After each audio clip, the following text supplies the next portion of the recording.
Magandang araw mga kaibigan. Bigyan natin ng reaksyon itong post, ang balita ngayon.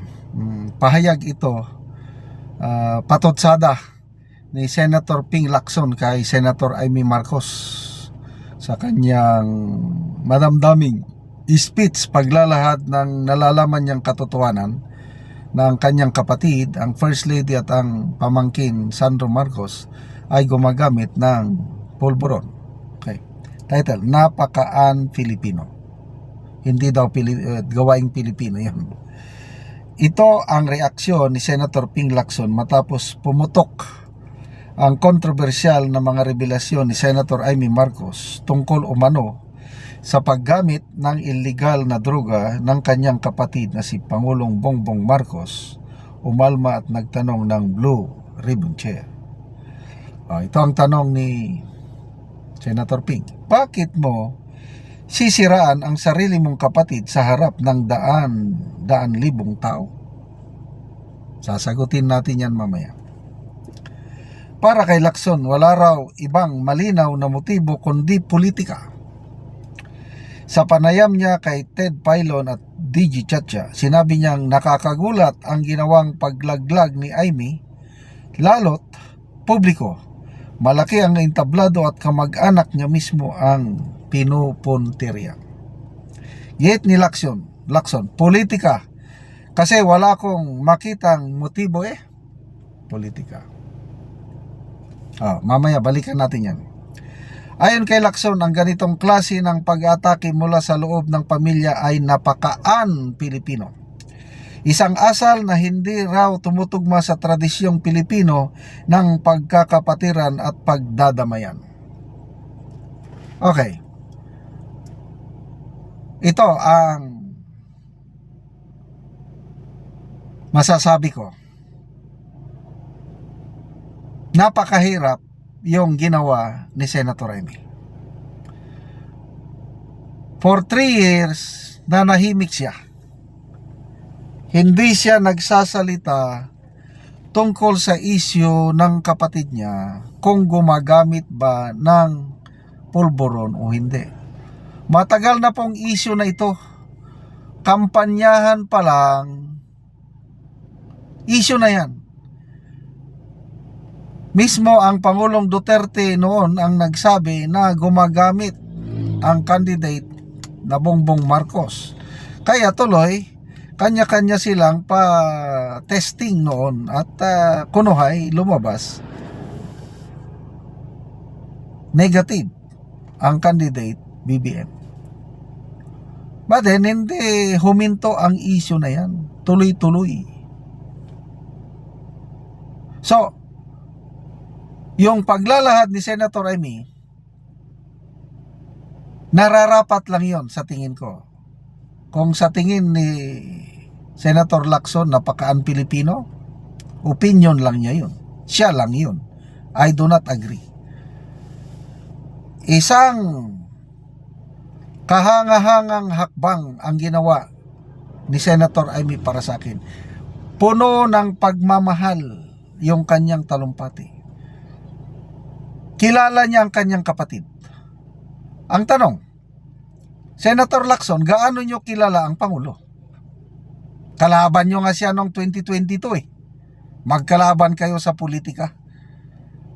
Ngayon lang, todo depensa na kayo sa kanya. So, sino ang mas nakakakilala sa Pangulo? Walang iba kundi si Senator Amy. Yan ang tingin ko. Kaya naniniwala ako sa mga pahayag ni Senator Amy, although masakit yun para sa kanya. It took a lot of courage for her to decide na panahon na para isambulat ang katotohanan. Inuna ni Senator Amy ang kapakanan ng bayan, iniisip niya. Kasi presidente ang kapatid niya. Kung ordinaryong tao lang sana si Bongbong Marcos Jr., hindi mo na kailangang isambulat pa sa publiko. Kasi ordinaryo, usapang pamilya na yun. Kailang presidente ka ng bansa, you are leading the lives of 100, ilang milyon na ba? 116, 117 million Pilipinos nakasalalay sa iyo. Kaya yung ginawa ni Senator Amy, inisip niya ang buong sambayanan kasi kilala niya ang pinagdadaanan, ano ang kalagayan ng kanyang kapatid. At sinabi niya yung alam niyang totoo. Alam niyang masisira ang kapatid niya. Kaya sabi niya, handa akong mabigo ka, mawala ka sa posisyon. Huwag ka lang mawala sa amin. Kaya ang panawagan niya, umuwi na tayo, magpagamot ka. Alam niya, may sakit ang kanyang kapatid.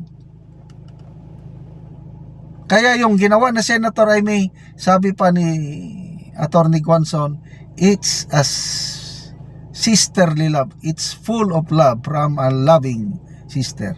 Pagmamahal ang nakita ko kay Senator Amy kung bakit niya ginawa yun. So ano ba yung pagmamahal? Hindi ba yun ang ugaling Pilipino? Ang tingin lang kasi ni Lacson, puros politika. Kaya si Senator Robin, may post siya. Kinukulit ako, sabi niya.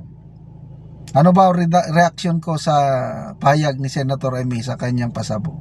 Sabi niya, it's more of a family matter than politics. I agree with Senator. Mas mabuti pa, mas hinangaan ko pa ngayon si Senator Rubin na sinasabi ng iba na wala siyang daw alam, walang pinag-aran, walang ano. Tama. Gustong isalba ni Senator Amy ang kanyang kapatid sa kapahamakan sa paggamit ng ipinagbabawal na gamot. Kaya ginawa niya yun. Panawagan niya sa kapatid niya, huminto ka na ading. May panahon ka pa, huwag mong hayaang mawala, masira ang kalusugan mo. Magpagamot ka. That's full of love. Tingin ni Lacson, politika Puros politika. Nagkataon lang iglesia naman ang nagrally. Ano bang gusto ng iglesia? Ano sila ng kandidato ang presidente? Hindi. Ang nakikita kong motibo ng iglesia is naawa sila sa taong bayan. Naawa sila sa bansa. Kaya nagrally sila. Panawagan ng transparency, accountability, stop ang corruption, stop ang maginagawang kalukuhan dahil kawawa ang bansang Pilipinas. Yan ang motibo ng iglesia. Hindi yon politika sa tingin ko. Pagmamahal ng bansang Pilipinas ang motibo. Kaya nagkaroon tayo ng rally ng iglesia. At salamat po mga kapatid sa Iglesia ni Cristo. Salamat po Manang Amy sa iyong pagmamahal sa bayan, pagmamahal sa iyong kapatid. And to Senator Lacson, sige lang, karapatan mo yan na ipagtanggol ang iyong minamahal na Pangulo. Salamat mga kaibigan sa inyong pagsubaybay sa ating channel na na nakakatulong kayo ng malaki sa tribong Talanding ng Bukidnon dahil ang income natin sa channel na ito pantulong po sa tribo.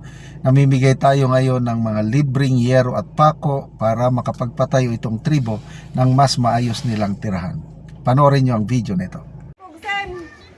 Salamat kayo sa Ginoo. Sandeg. Ay ka nakapukat ka din. Kay ko Tiglan na ako.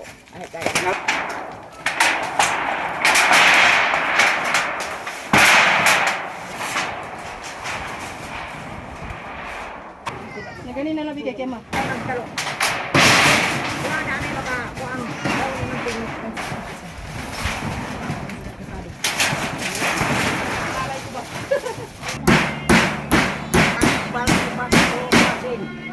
Karon naman nagyod si ate sa pag atop kay gitabangan lang sa iyang papa kay iyaning kuan kay wala siya iba na karon, so siya ra ang nagtukod ang iyang papa. Ang una na ako pasalamatan ang Ginoo kay di ko makabalay kung wala ang Ginoo. Ang sunod na ako nga pasalamatan for ang bata ko daghan kay salamat kay sa imo. Dako ko salamat ba. Lagi nakigpuyo lang dai kati sa imong mama. Mo gina dai nagpuyo ra gid ko, nagluon ra gid ko. O pila ka tuig nga nakigpuyo lang ka sa imong mama te? Dugay-dugay na gyud. O. So karon pa gyud ka nakabalay. Mo gyud dai. Pila na kabuk imong anak dete? Upat. Upat na. So na kay mga estudyante, Na ko grade 9 o grade 4. grade 9 o grade 4. So unsay panginubuhian nimo te? Ang akong bana driver ra gito sikat. Ga-drive ra sa sikat imong bana. Oo, so wala siya karon so nagtabang ra imong papa sa imuha. Oo. So salamat kayo te. Salamat sad. Salamat sad ang nagkuha ani nga sin.